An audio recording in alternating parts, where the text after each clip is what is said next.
यह वीडियो जरा गौर से सुनिएगा।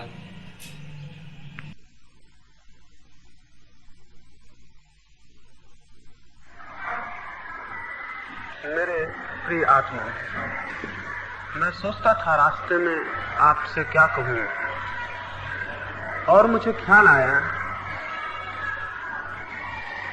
कि उन थोड़ी सी बातों के संबंध में आपसे कहना उपयोग का होगा जो मनुष्य को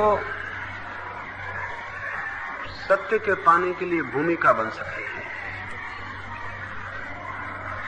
और इसलिए मेरी उत्सुकता है कि सत्य को पाने की भूमिका आपकी निर्मित हो,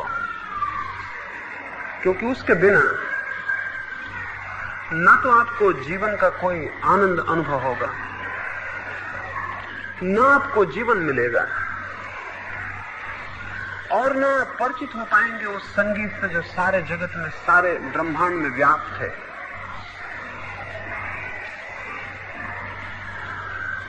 सत्य को पाए बिना कोई मनुष्य न तो शांति को पा सकता है और न धन्यता को पा सकता है।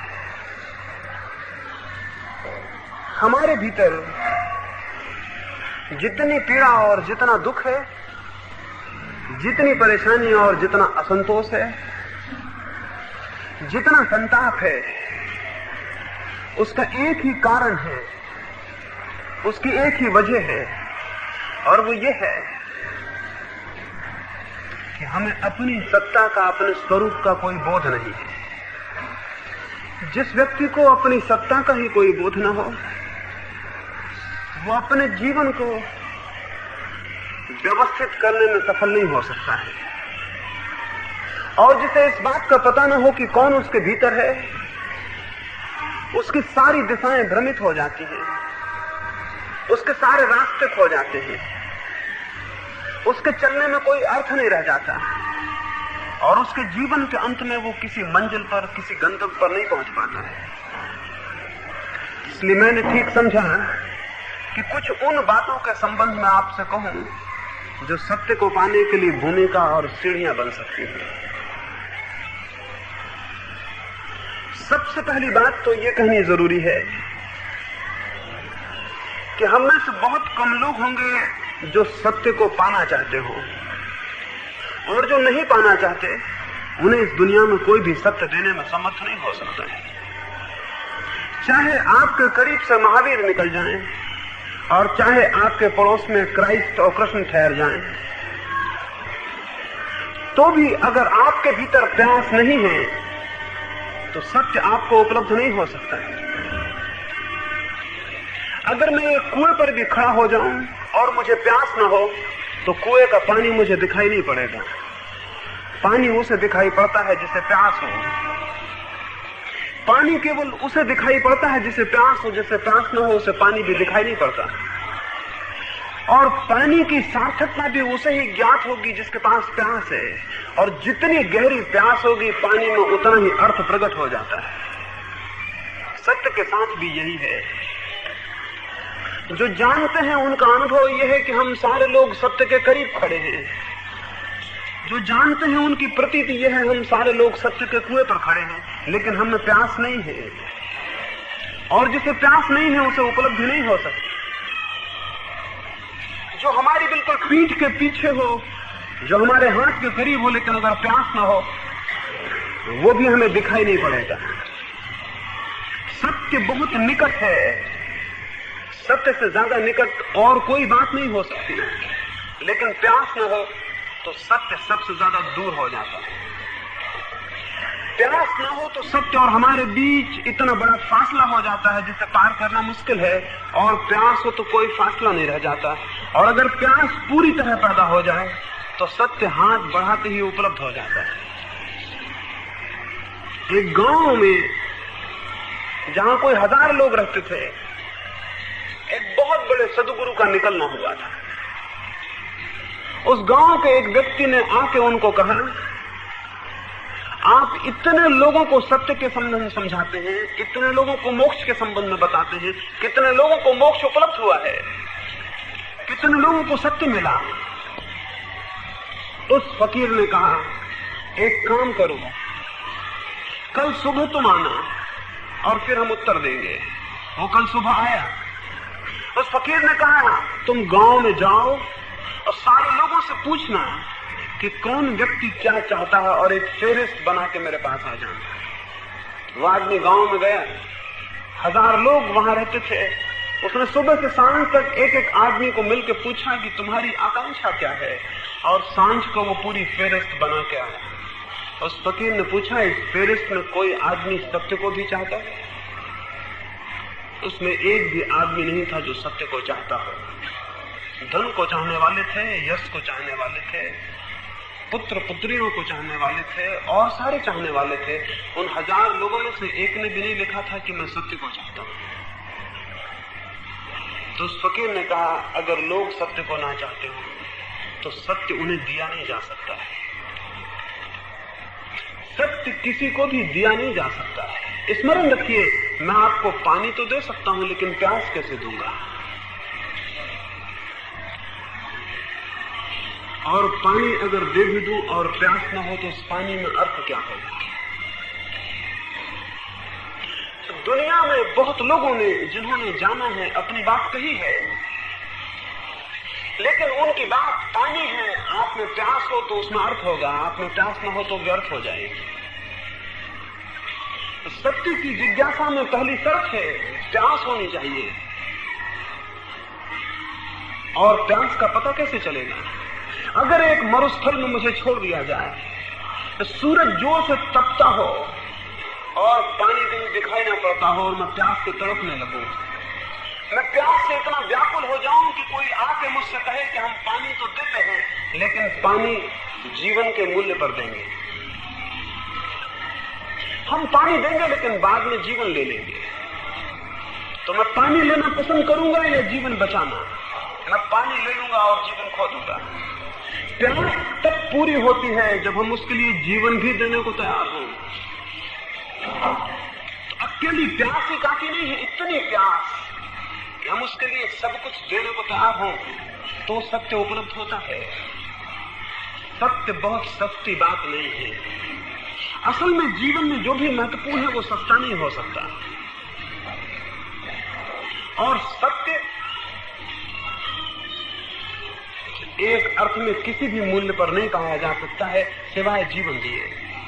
महावीर के समय में बिंबिसार नाम के राजा ने उनसे जाके कहा था, बिंबिसार ने महावीर को कहा मैं सत्य को उपलब्ध करना चाहता हूं और आप जानते हैं मैंने दूर दूर तक की यात्राएं की हैं और दूर दूर तक मैंने विजय की पताकाएं फहरा दी है। जहां तक मुझे ख्याल जाता है वहां तक मेरा राज्य फैल गया है। तो आप मेरी शक्ति से तो परिचित ही होंगे। अब मैं सत्य भी पाना चाहता हूं। मैंने सुना है अकेली संपत्ति और अकेले राज्य के पालने से शांति नहीं मिलती, तो अब मैं सत्य भी पाना चाहता हूं। तो मुझे क्या देना होगा? सत्य पाने के लिए मुझे क्या देना होगा? महावीर ने कहा तेरे ही गांव में एक अत्यंत साधारण मनुष्य रहता है, तू उसके पास जा और उस मनुष्य से कहना कि अपना एक ध्यान का जो पुण्य है वो मुझे दे दे। एक ध्यान का पुण्य, एक सामायिक का पुण्य, एक समाधि का पुण्य, और जो मूल्य वो मांगे दे देना। वो बिंबिसार गया उस साधारण नागरिक से, उसने कहा जो चाहते हो ले लो, मुझे तुम्हारे एक ध्यान का पुण्य चाहिए। वो बहुत हैरान हुआ। उसने कहा बड़ी मुश्किल है, मैं अपने प्राण दे सकता हूं लेकिन अपना ध्यान नहीं दे सकता। इसलिए नहीं कि मैं नहीं देना चाहता, इसलिए कि देने का कोई उपाय नहीं। मैं अपने प्राण दे सकता हूं लेकिन अपना ध्यान नहीं दे सकता। इसलिए नहीं कि नहीं देना चाहता, बल्कि इसलिए कि देने का कोई उपाय नहीं है। मैं आपको प्रेम तो कर सकता हूं लेकिन अपना प्रेम नहीं दे सकता। यानी मैं वो क्षमता नहीं दे सकता आपको कि आप प्रेम करने लगे। कोई व्यक्ति अपने आनंद की ज्योति तो आपके ऊपर फेंक सकता है लेकिन अपना आनंद नहीं दे सकता कि आप आनंदित हो जाएं। दिया आपको प्रकाशित तो कर सकता है लेकिन आपके भीतर जाके दिया नहीं बन सकता। कुछ है जो नहीं दिया जा सकता, और जो नहीं दिया जा सकता वही मूल्यवान है। जो दिया जा सकता है वो 2 कौड़ी का है। इस जगत में 2 ही तरह की चीजें हैं। एक वे चीजें हैं जो दी जा सकती हैं, जो बाजार में बेची जा सकती है, जिनको खरीदा जा सकता है, जिनको बेचा जा सकता है, जिनका कोई मूल्य निर्धारित हो सकता है। कमोडिटी, सामग्रियां हैं, वस्तुएं हैं। और एक और तरह की भी चीजें हैं जिनका कोई बाजार नहीं हो सकता, जिनको दिया नहीं जा सकता, जिनको बांटा नहीं जा सकता, जिनको खरीदा नहीं जा सकता। बस 2 ही तरह की चीजें हैं दुनिया में। जो पहली तरह की चीजों में अपने जीवन को गंवा देता है वो बिल्कुल व्यर्थ गंवा देता है। जो दूसरी तरह की चीजों को पैदा करने में लगा है वो संपदा को उपलब्ध होगा, वो संपत्ति को उपलब्ध होगा, उसे कुछ मिलेगा, उसे कोई आधार मिलेगा और कोई आनंद और कोई आलोक उपलब्ध होगा। पहली तरह की चीजों को हम वस्तुएं कहते हैं, दूसरी तरह की चीजों को हम अनुभूतियां कहते हैं। धर्म का संबंध वस्तुओं से नहीं, अनुभूतियों से है। धर्म का संबंध अनुभूतियों से है। अनुभूतियां भी कमाई जाती हैं।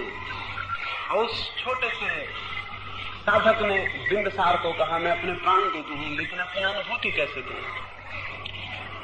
तो महावीर से ही जाके पूछना कि उसका क्या मूल्य है, मैं मूल्य कैसे बताऊं? बिंदसार वापस लौट गया, उसे समझ में आया, उसे ख्याल में आया कुछ बातें ऐसी हैं जो शक्ति से उपलब्ध नहीं हो सकती। शक्ति उसके पास बहुत थी, बहुत उसके पास शक्ति थी, उसने बड़े राज्य जीते थे। और तब उसे पता पड़ा कि राज्यों के जीतने से भी कोई बड़ी जीत हो सकती है, जिनको कि जिसने राज्यों को जीता वो भी जीतने में समर्थ नहीं मालूम होता। और उसे लगा कि मेरी सारी शक्ति व्यर्थ है, एक व्यक्ति के ध्यान को मैं नहीं छीन सकता। ऐसा ही फिर दोबारा हुआ। एक दूसरा बादशाह भारत आया, सिकंदर। जब वो भारत से वापस लौटने लगा तो उसके मित्रों ने उससे यूनान में कहा था एक सन्यासी को भारत से लेके आना था कि हम देखें कि सन्यासी कैसा होता है, और सारी चीजें तुम लूट के लाओगे, एक सन्यासी को भी लूट लाना। सिकंदर जब सारी लूट का सामान लेके लौटने लगा और सैकड़ों मील उसका काफिला था, जिसमें जो भी बहुमूल्य से भारत में दिखाई दिया उसे वो लाद के ले जा रहा था, तब अंतिम सीमा पर उसे याद आया एक सन्यासी रह गया। सन्यासी का कोई ख्याल नहीं आया। उसने गांव के लोगों को बुला के पूछा, यहाँ कोई आसपास सन्यासी है? मैं उसे अपने साथ ले जाना चाहता हूँ। गांव में एक वृद्ध ने कहा, सन्यासी तो बहुत मिल जाएंगे, लेकिन जिनको तुम लूट सको, जिनको तुम ले जा सको, समझना कि वो सन्यासी नहीं, क्योंकि सन्यासी को ले जाना मुश्किल है। सिकंदर बोला, तुम्हें मेरी ताकत का पता नहीं। मैं अगर हिमालय को कहूं कि चलो तो हिमालय को मेरे साथ चलना होगा। अगर मैं इस पूरे मुल्क को कहूं कि चलो यूनान, तो इस पूरे मुल्क को एक कोने से दूसरे कोने तक चलना होगा।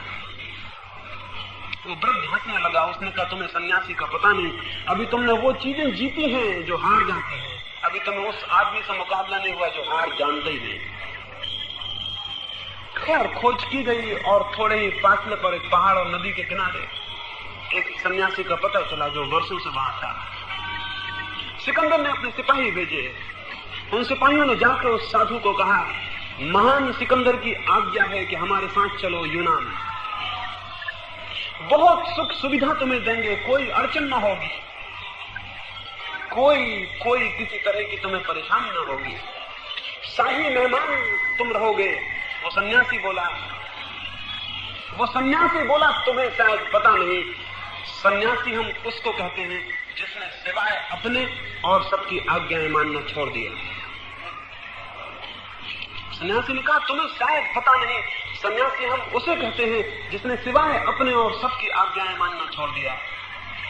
सिकंदर को कहना, यहां कोई आज्ञा प्रवेश नहीं कर सकती। वे सिपाही बोले, तुम्हें सिकंदर का शायद पता नहीं है, अगर तुम ऐसे न गए तो तलवार के बल ले जाए जाओगे। तो सन्यासी ने कहा, तुम सिकंदर को ही भेज दो। और सिकंदर नंगी तलवार लेके गया और उसने सन्यासी को कहा, क्या विचार है, मेरे पीछे चलते हैं? वो सन्यासी बोला, हम तो केवल अपने ही पीछे चलने के आदी हैं। सिकंदर ने कहा, इसका परिणाम बुरा होगा। उस सन्यासी ने कहा, जिसको तुम चोट पहुंचा सकते हो उसका हम त्याग कर चुके हैं। सन्यासी ने कहा जिसको तुम चोट पहुंचा सकते हो उसका हम त्याग कर चुके हैं।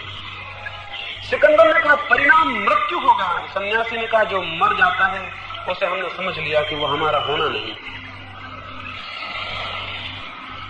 और जिसे तलवार काट सके और जिसे आग जला सके वो हमारी सत्ता नहीं, हम उससे पीछे हट गए। और अगर तुम्हारी मर्जी हो तो काटो, तुम भी देखोगे सिर को गिरते हुए और हम भी देखेंगे। उसने कहा तुम भी देखोगे इस सिर को गिरते हुए और हम भी देखेंगे, क्योंकि जो हमारा प्राण है, जो हमारी आत्मा है, वो इसके पीछे है और इसकी साक्षी हो सकती है। सिकंदर की म्यान उठी, उसकी तलवार म्यान के भीतर चली गई। उसने अपने सैनिकों से कहा वापस लौट चलो, सन्यासी को ले जाना कठिन है। उस सन्यासी ने चलते वक्त कहा, सन्यासी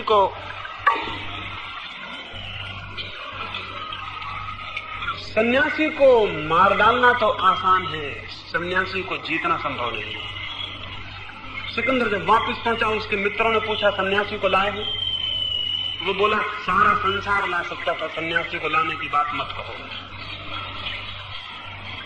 और एक जगह एक साधारण नंगे फकीर के पास जाके पता चला कि मेरी सारी शक्ति 2 कौड़ी की है।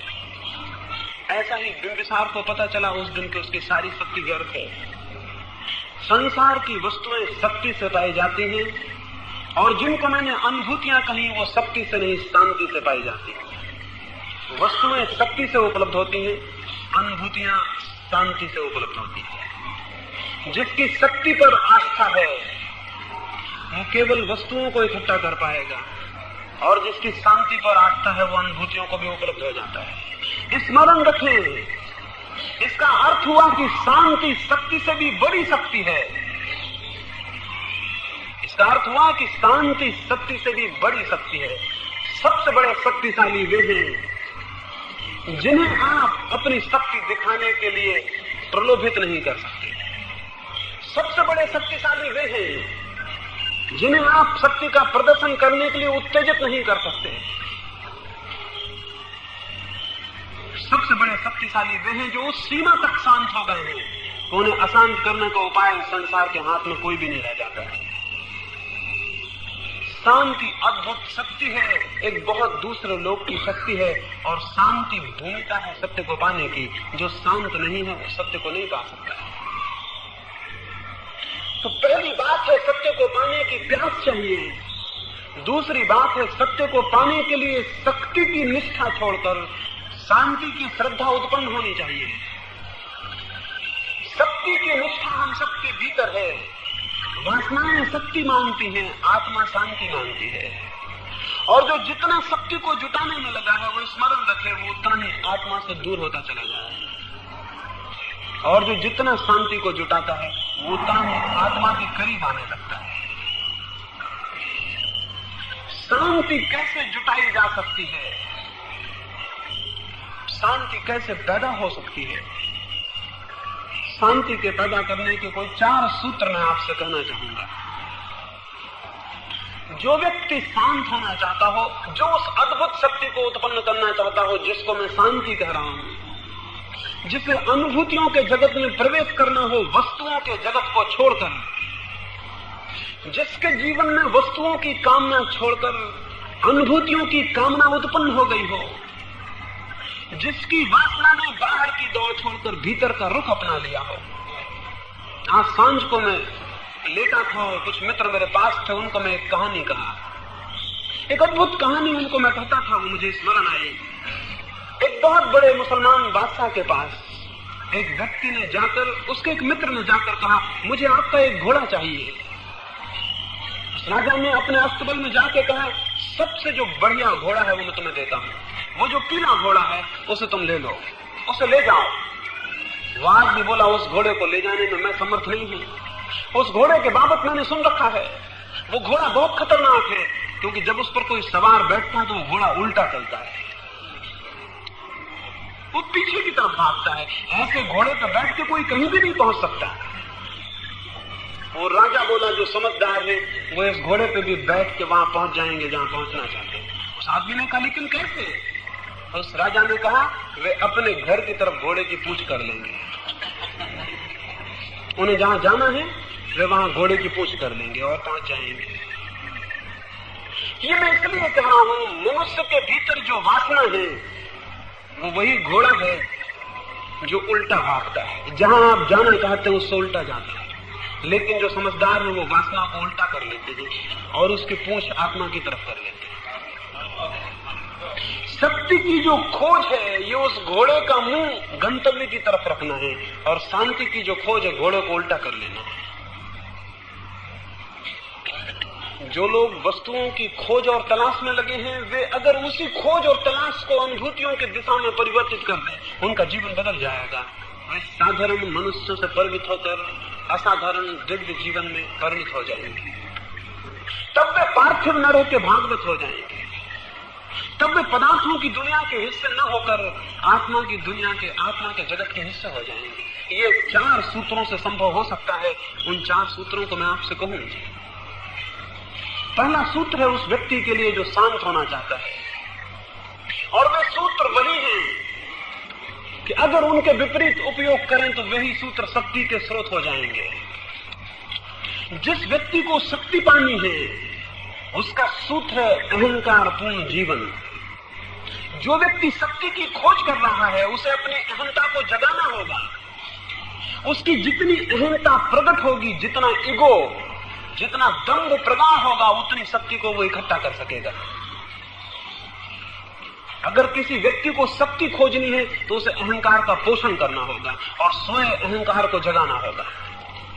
जितना तीव्र अहंकार होगा उतनी शक्ति के जगत में विजय की जा सकती है। इसलिए जो बड़े अहंकारी थे, इतिहास उन्हें बड़ा विजेता कहता है।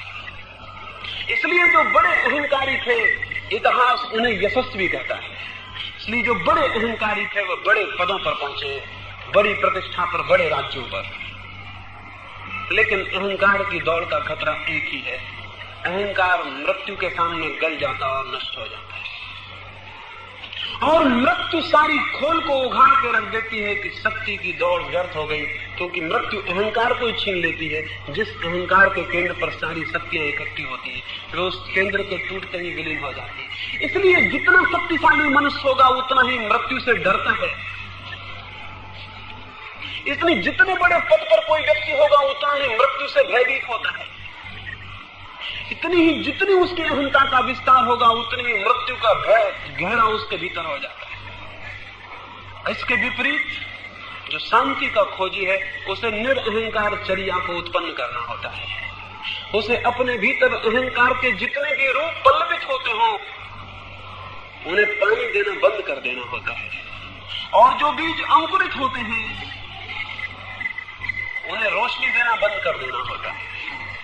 उसे अपने भीतर स्पष्ट बोध रखना होता है कि चर्या अहंकार के प्रगाढ़ करने का माध्यम न बन जाए, और हम इस तरह न जिए कि हमारा अहंकार निरंतर प्रगाढ़ से प्रगाढ़ होता जाए। उसे अहंकार को छीन और विलीन करना होता है। अहंकार पूर्ण चर्या शक्ति की दिशा में ले जाती है, अहंकार शून्य चर्या शांति की दिशा में। जो शांति के लिए उत्सुक है उन्हें अहंकार को छोड़ने के लिए राजी होना होता है। और क्या मैं आपसे कहूं, अहंकार से बड़ी क्या कोई अशांति है? क्या अहंकार से बड़ी कोई अशांति है? अपने भीतर खोजें, उठने में, बैठने में, जागने में देखें, क्या अहंकार से गहरी कोई अशांति है? तो वहां दिखाई पड़ेगा जितना अहंकार है उतनी ही अशांति है। जितना अहंकार तीव्र है उतनी तीव्र अशांति है। जो निरअहंकारी है उन्हें अशांत होने का कारण ही विलीन हो जाता है। बुद्ध एक गांव से निकले थे, कुछ लोगों ने उन्हें आके गालियां दी, अपमान किया।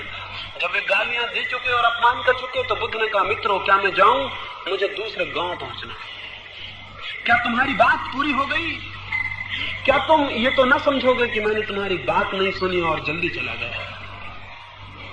लोगों ने कहा, क्या आप पागल हैं? ये बातें ना कि हमने गालियां दी हैं और अपमान किया है।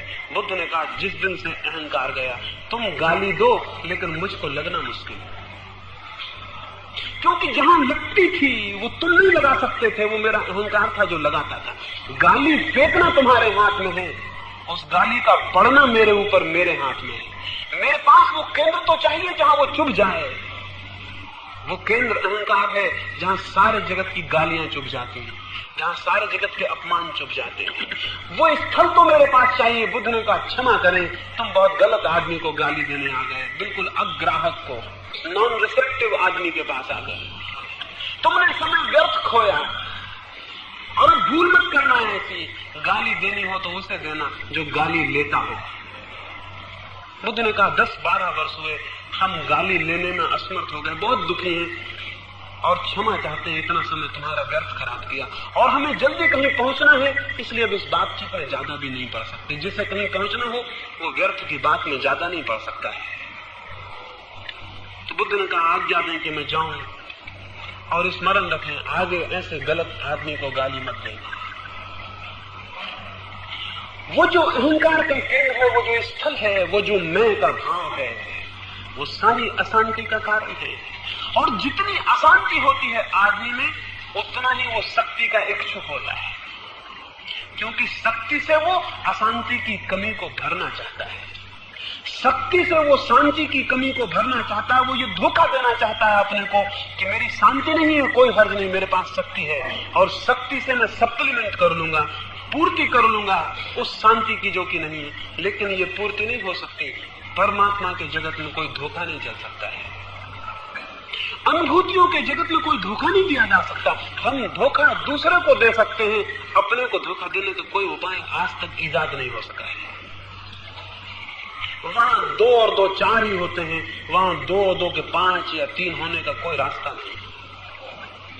तो कोई कितनी ही शक्ति इकट्ठी कर ले, अशांति उतनी ही बनी रहेगी और शांति की पूर्ति नहीं हो सकती। हो भी कैसे सकती है? शक्ति अशांति का लक्षण है, अशांति की खोज है। शांति तो बड़ी अलग बात है, उसकी पूर्ति शक्ति से नहीं हो सकती है। तो पहला सूत्र है शांति के साधक के लिए कि वो अहंकार शून्य चर्या को अपनाए। कैसे अपनाए? अहंकार शून्य चर्या को कैसे अपनाएगा? बहुत लोग चेष्टा करके अपना लेते हैं, बिना समझे, बिना जाने। एक आदमी हो सकता है कि ये सोच के कि अहंकार छोड़ देना है तो शक्ति छोड़ दे, राज्य छोड़ दे।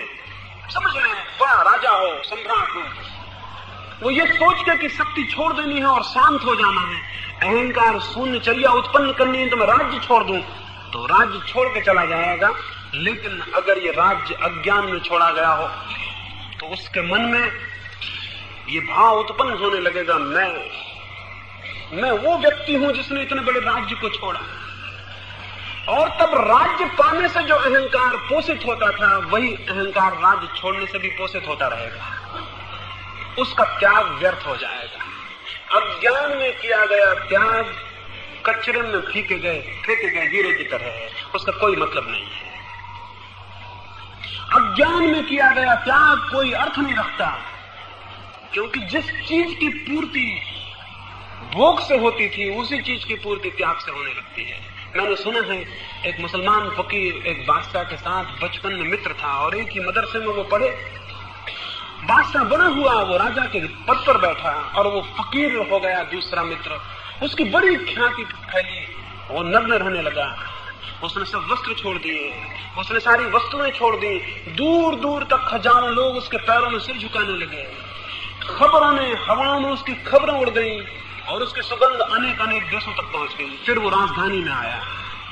राजा ने सोचा मेरा मित्र आता है, तो उसके स्वागत की व्यवस्था की, सारे नगर को सजाया फूलों से और दियों से, और रास्तों पर कालीन बिछाए ताकि वो अपने फकीर मित्र का स्वागत कर सके।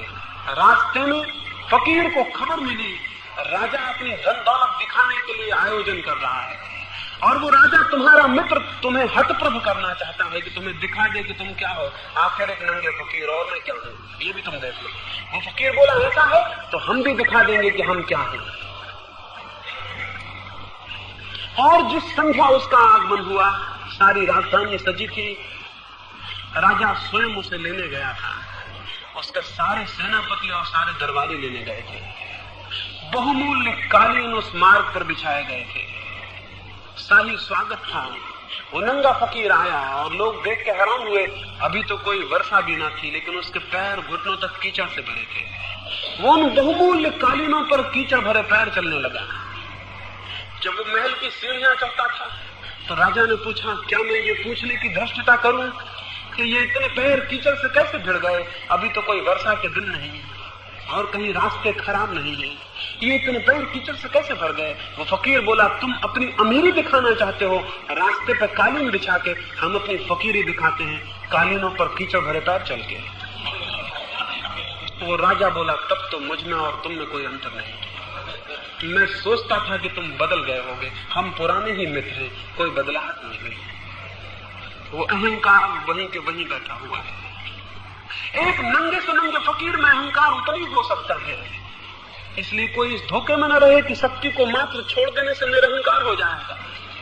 निरअहंकार तो वो होगा जिसकी शक्ति ज्ञान से विसर्जित होती है, जो ज्ञान से छोड़ता है। ज्ञान से अहंकार कैसे छूटेगा? ज्ञान से अहंकार छूटता है और अकेले ज्ञान से छूटता है। कभी ये विचार आपने नहीं किया होगा कि आपके भीतर जो मैं की तरह बोलता है क्या है? ये कौन है जो मैं है? ये सच में कोई इकाई है या एक झूठा बोध है? ये बिल्कुल झूठा बोध है, इसकी कोई इकाई नहीं है। कभी एकांत में आंख बंद करके भीतर उसे खोजें जो मैं है, आपको मैं का कोई स्वर सुनाई नहीं पड़ेगा। मैं का स्वर इसलिए सुनाई पड़ता है कि निरंतर समाज में घिरे रहने से और निरंतर भाषा के द्वारा मैं का उपयोग करने से और निरंतर तू का उपयोग करने से और निरंतर दूसरे मैं, दूसरी इगोज, दूसरे अहंकारों के बीच घिरे रहने से आपको भी लगता है मैं हूं। बचपन से एक नाम दे दिया जाता है और इस जगत में सबसे बड़ा खतरा उसी से हो जाता है। हर आदमी को एक नाम दे दिया जाता है, जबकि किसी आदमी का कोई नाम नहीं है। नाम मनुष्य की सबसे खतरनाक ईजादों में से एक है। उसके बिना नहीं चल सकता था, इसलिए करनी पड़ी, लेकिन किसी आदमी का कोई नाम नहीं है। स्मरण रखिए, नाम बिल्कुल झूठी बात है। और अगर कोई आपसे आपका नाम छीन ले तो क्या आपको पता चलेगा? मैं, आपका मैं आधा टूट जाएगा। मेरे पास एक वृद्ध आते थे, उन्होंने कुछ मेरे पास आके ध्यान की साधना शुरू की। 8-10 दिन बाद वो नहीं आए। मैं पूछवाया कि क्या हुआ। मैं उनके घर गया कि क्या बात हो गई।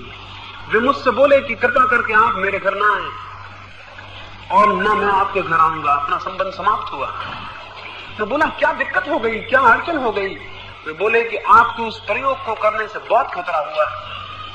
एक रात में उस प्रयोग को करके उठा और मुझे अपना नाम भूल गया और मैं बहुत घबराने लगा। हमें इतना घबराया, इतनी बेचैनी मुझे कभी ना हुई थी। सर्द रात थी और मैं पसीने से चूर-चूर हो गया और मुझे खोजूं मेरा नाम न मिले। और मैंने कहा, ये क्या पागलपन हो रहा है? अगर ये हो गया तो मैं पागल हो जाऊंगा।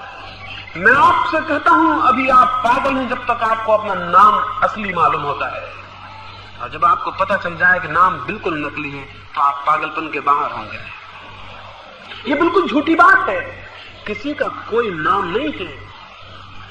नाम बिल्कुल काम चलाऊ बात है, लेकिन हम उसको असली समझ लेते हैं। अगर मेरे नाम को कोई गाली दे तो मुझे लगेगा मुझे गाली दी है।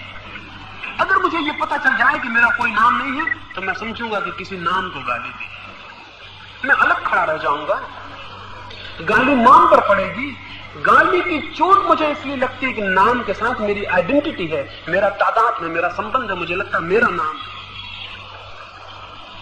मेरे नाम की वजह से वो दुख और पीड़ा है।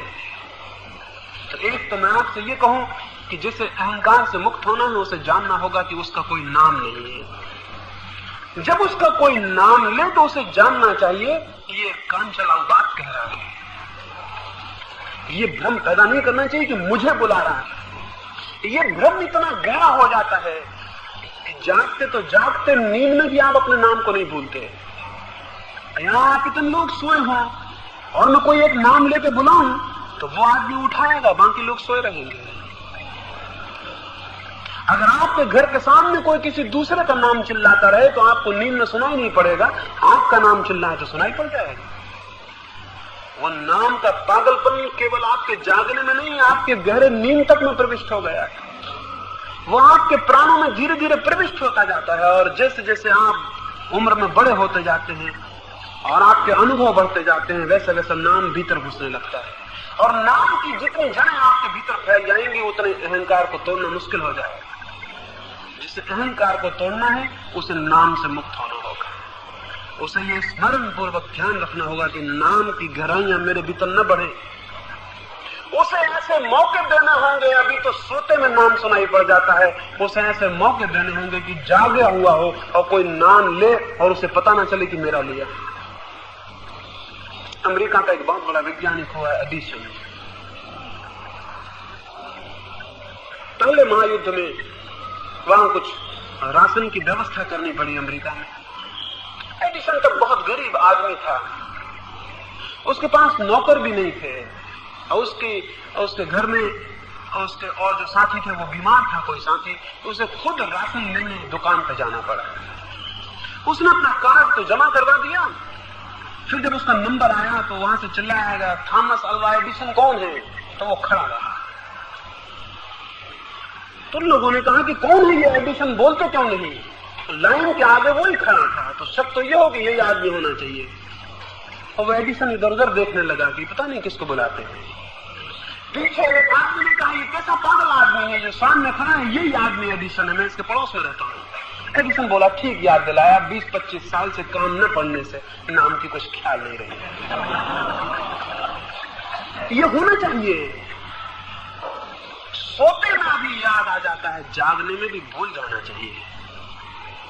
20-25 साल से मेरे माँ बाप को मरे बहुत दिन हो गए। उसने कहा तो मुझे कोई एडिसन कह के बुलाता नहीं, मेरे पास विद्यार्थी होते हैं तो वो मुझे एडिसन कहते नहीं, कोई मौका नहीं आया 20-25 साल से। अपने अकेले कमरे में बैठा काम करता रहता हूँ, इसलिए भूल गया, क्षमा करें। ये आदमी ठीक ही कहता होगा, क्योंकि कोई और जवाब भी नहीं देता है और मैं सामने हूं, ये जरूर नाम मेरा ही होना चाहिए। ये हमें पागल मालूम होगा, ये मुझे पागल नहीं मालूम होता। ऐसे आदमी में अहंकार मुश्किल है, ऐसे आदमी में दंभ का बोध मुश्किल है। तो नाम के प्रति जाग जाना चाहिए, एक बात। दूसरी बात ये स्मरण रखनी चाहिए कि जब हम अपने को मैं कहते हैं, हम अपने को एक इकाई, एक एंटाइटी मान लेते हैं, हम एक टुकड़ा मान लेते हैं। इस जगत में कोई चीज टूटी हुई नहीं है। मैं एक फूल से आपको परिचय कराऊं, एक फूल के पास ले जाऊं और आप कहें ये फूल बहुत सुंदर है और आप उस फूल को प्रेम करने लगे, तो मैं आपसे कहूंगा क्या सिर्फ फूल को ही प्रेम करिएगा, उस डाल को नहीं जो फूल के पीछे है? अगर आपका प्रेम सच्चा है और फूल आपको सुंदर मालूम हो रहा है तो फूल में थोड़ा प्रवेश करिए, तो फूल कोई अकेला थोड़ी है। फूल के भीतर घुसेंगे तो डाल मिलेगी, डाल ना हो तो फूल नहीं हो सकता, और डाल के भीतर प्रविष्ट होंगे तो वृक्ष मिलेगा, वृक्ष ना हो तो डाल नहीं हो सकती, और वृक्ष में भीतर प्रविष्ट होंगे तो अदृश्य जड़ें मिलेंगी जो दिखाई नहीं पड़ती, वो ना हो तो वृक्ष नहीं हो सकता। और अगर जड़ों में भी भीतर प्रविष्ट हो जाएं तो भूमि मिलेगी, प्रकाश मिलेगा, सूर्य मिलेगा, आकाश मिलेगा, और तब पता चलेगा कि उस फूल के भीतर सूरज मौजूद है, और तब पता चलेगा उस फूल के भीतर सारी पृथ्वी मौजूद है, और तब पता चलेगा उस फूल के भीतर सारा ब्रह्मांड मौजूद है। उस फूल को जो इकाई समझता है वो नासमझ है, और जो अपने को भी इकाई समझ लेता है वो भी नासमझ है। ये सारा का सारा जगत एक छोटे से बिंदु पर भी पूरा का पूरा स्पंदित हो रहा है। एक छोटे से प्राण में भी ये सारा जगत स्पंदित हो रहा है।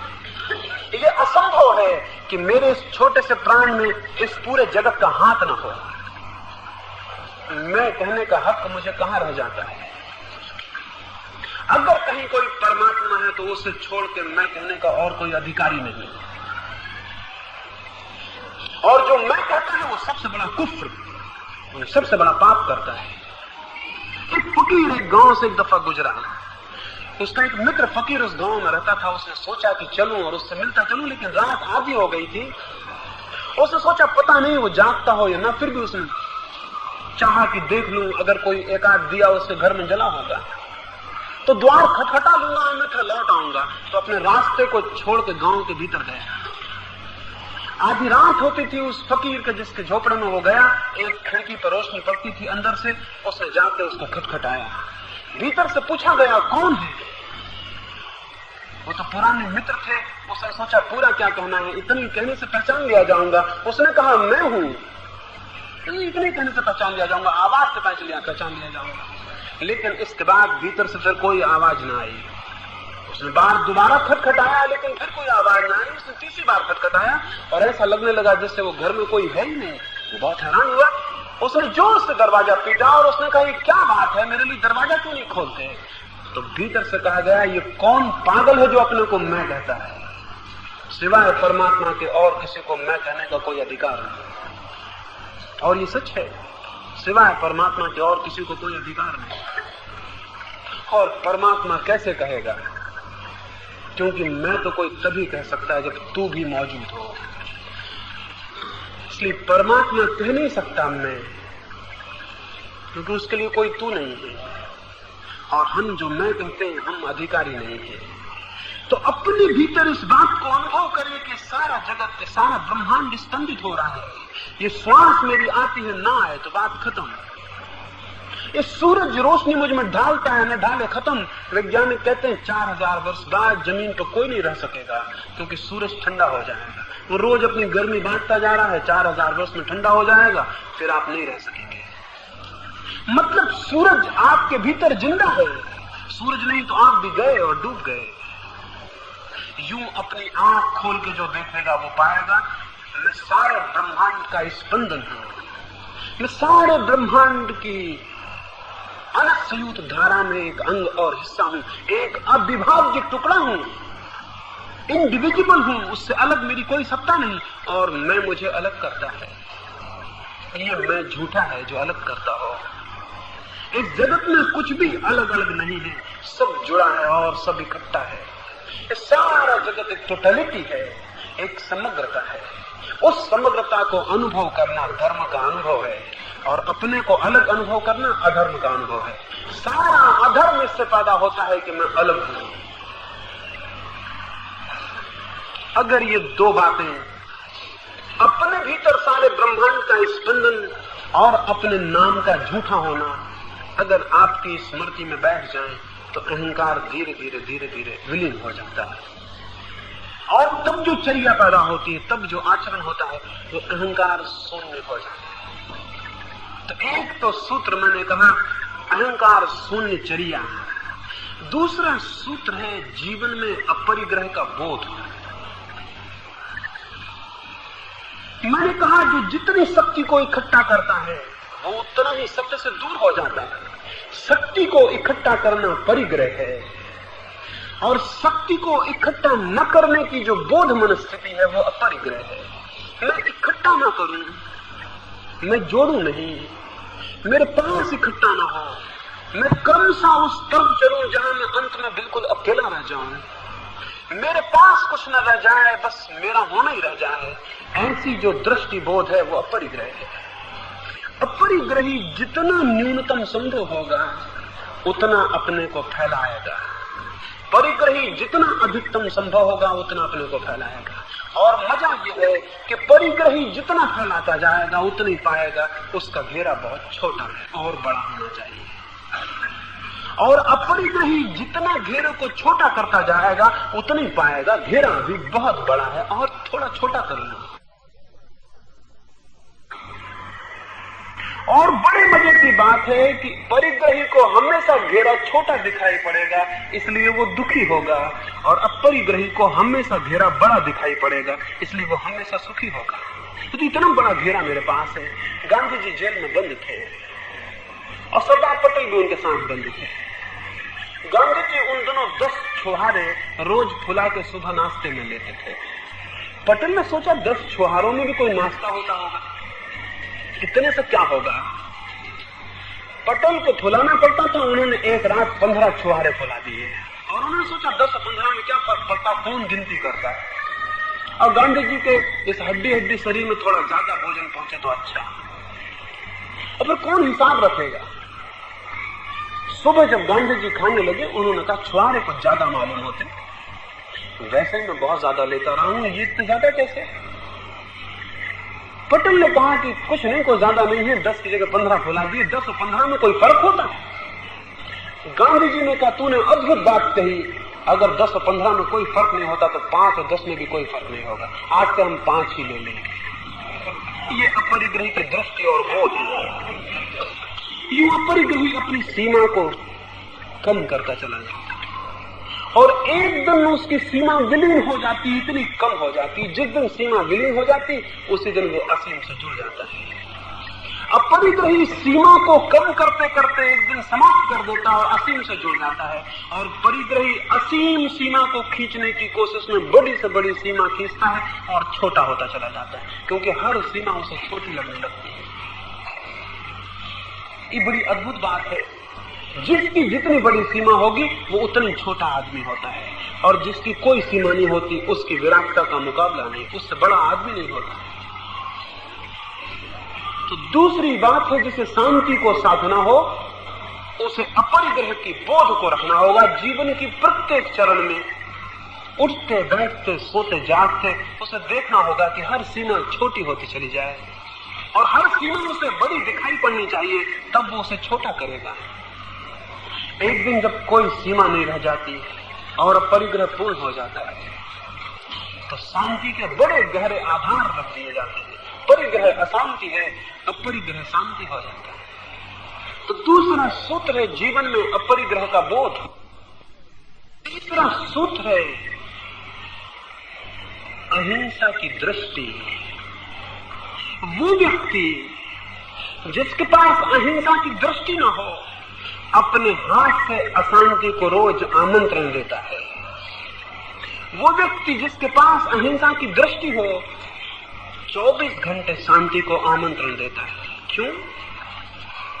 हिंसा का अर्थ है हम जगत के प्रति दुख भेज रहे हैं, और ये असंभव है कि जो व्यक्ति जगत के प्रति दुख भेज रहा हो जगत उसे दुख न भेजे। ये कैसे संभव है कि मैं दुख बांटूं और फिर दुख मुझे उपलब्ध ना हो? ये कैसे संभव है कि मैं दुख के बीज बोऊं और दुख की फसल न काटूं? तो मैं तो एक एक आदमी को फुटकर थोड़ा थोड़ा दुख दूंगा, लेकिन वो सारे लोग मिलकर जब मुझे दुख देंगे तो मुझे तो बहुत भारी दुख को सहना पड़ेगा। तो एक व्यक्ति जितना दुख दे सकता है उससे अनंत गुना उसे वापस मिलता है। जिसे शांति को साधना है उसे जानना होगा वही जगत में किसी को दुख न दे, क्योंकि दुख दुख को बुला लाता है और जो आनंद को वितरित करता है वो आनंद को बुला लेता है। हिंसा का अर्थ है दुख को बांटने की दृष्टि। हिंसा का अर्थ है दूसरे के दुख में सुख लेने का भाव। और हम सब ऐसे बने हैं, साधारणतः हमें ये दिखाई नहीं पड़ता। आप कहेंगे कौन किसी के दुख में सुख लेता है? कोई आदमी मर जाता है तो हम दुखी होते हैं, किसी आदमी का मकान जल जाता है तो हम दुखी होते हैं, किसी को चोट लग जाती है तो हम दुखी होते हैं। कहां हम दूसरे के दुख में सुख मानते हैं? मैं आपसे कहूं ये झूठ बात है। जब किसी का मकान जलता है तो आपको दुख हो नहीं सकता। इसलिए नहीं हो सकता है कि जब दूसरे का बहुत शानदार मकान बनता है तो आपको सुख होता है।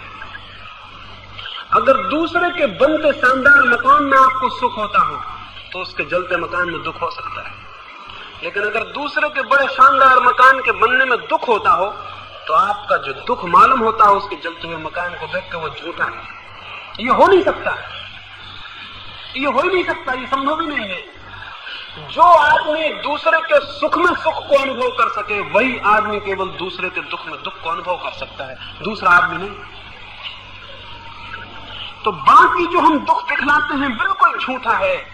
किसी के मरने पर भी आपके भीतर कहीं रस अनुभव होता है, किसी के पैर टूट जाने पर रस अनुभव होता है, किसी के मकान के गिर जाने पर रस अनुभव होता है। रास्ते पे एक आदमी गिर पड़ता है, लोग खड़े होकर हंसने लगते हैं। जो लोग एक आदमी के गिरने पर, किसी का पैर फिसल गया और कोई गिर गया, जो लोग खड़े होकर हंस रहे हैं, ये वे लोग हैं जिन्हें कल मौका मिले तो किसी का पैर पकड़ के गिरा के हंसेंगे। तो मुश्किल है कि ना गिरा, क्योंकि अगर किसी के गिरने में हंसी आ रही है तो फिर गिराना दूसरे ही चरण है, कोई दिक्कत की बात नहीं। एक यात्री अरब से गुजरता था। एक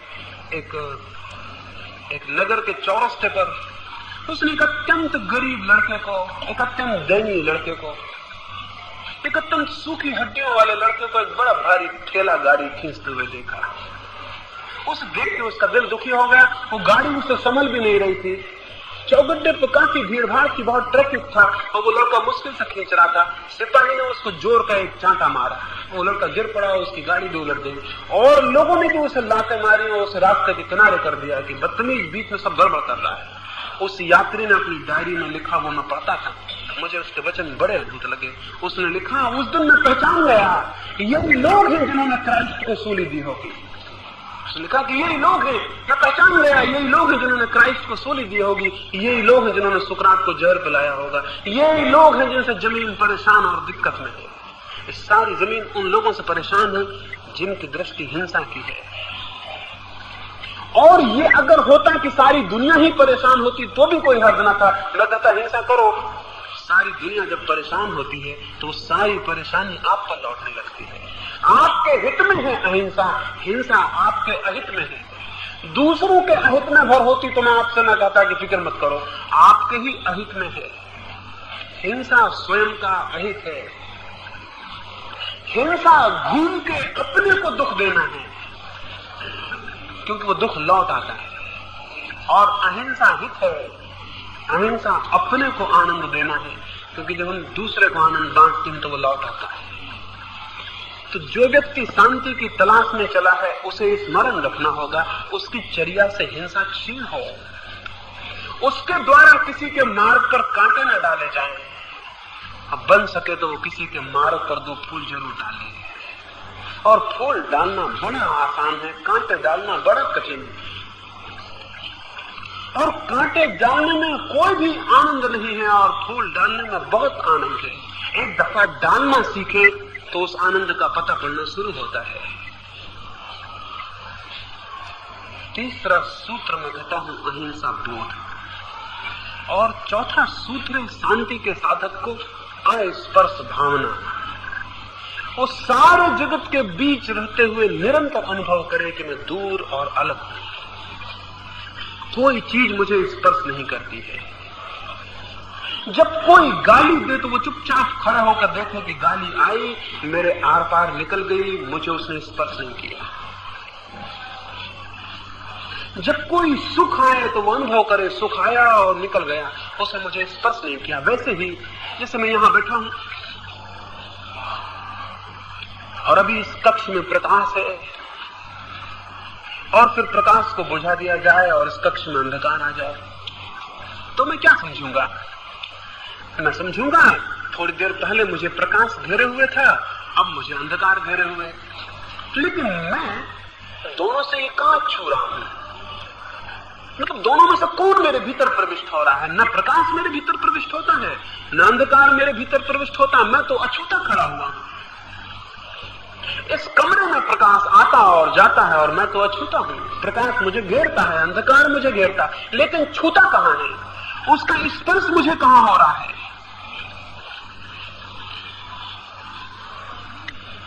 वैसे ही सुख आए, दुख आए, सम्मान आए, अपमान आए, ये बोध होना जरूरी है। चीजें मुझ पर आती हैं और निकल जाती हैं, मैं तो अलग खड़ा रह जाता हूं। जो चीजें आती हैं और चली जाती हैं उनका मुझसे क्या नाता है? हम जैसे एक नदी के प्रवाह में खड़े हैं, पानी आ रहा है और बह रहा है और जा रहा है, और जैसे हम एक पहाड़ पर खड़े हैं और आंधियां आ रही हैं और जा रही हैं, मैं उनसे कहां स्पर्शित होता हूं? अपने को इस भांति सजग करने की जरूरत है कि जगत में कुछ भी मुझे छूता नहीं है। अगर इसका निरंतर बोध और अभ्यास चले कि जगत में मुझे कुछ भी छूता नहीं है, जगत में मुझे कुछ भी स्पर्श नहीं करता है, तो क्रमशः जगत और आपके बीच एक नए संबंध का जन्म हो जाएगा, अस्पर्श के संबंध का। अभी हमें हर चीज छू लेती है और हमारा संबंध स्पर्श का है, और तब हमें कोई भी चीज छू नहीं सकेगी और हमारा संबंध अस्पर्श का होगा। जिस व्यक्ति को जितनी ज्यादा चीजें छूती हैं वो उतना अशांत होगा, और जिसे जितनी कम चीजें छूती हैं वो उतना शांत हो जाता है। शांति के ये 4 चरण हैं। अहंकार शून्य चर्या, अपरिग्रह बोध, अहिंसा दृष्टि, अस्पर्श भावना, जो इन 4 पायों को संभाल लेता है उसके शांति की बुनियाद रख दी जाती है। और जो शांत हो जाता है सत्य उससे दूर नहीं है। शांति का चक्षु सत्य को अत्यंत निकट अपने ही भीतर पा लेता है। जिन्हें सत्य की प्यास है उन्हें शांति को साधना आवश्यक है। और जैसे कोई किसान बीज बोने के पहले भूमि को तैयार करता है, वैसे ही जो सत्य के बीज बोना चाहते हैं उन्हें शांति की भूमि को तैयार कर लेना होता है। मेरी इन बातों को इतनी शांति और प्रेम से सुना है, उससे बहुत अनुग्रहित हुआ, उससे आनंदित हुआ। प्रभु आपको उस दिशा पर ले जाए जहां प्रकाश है, यही मेरी कामना है।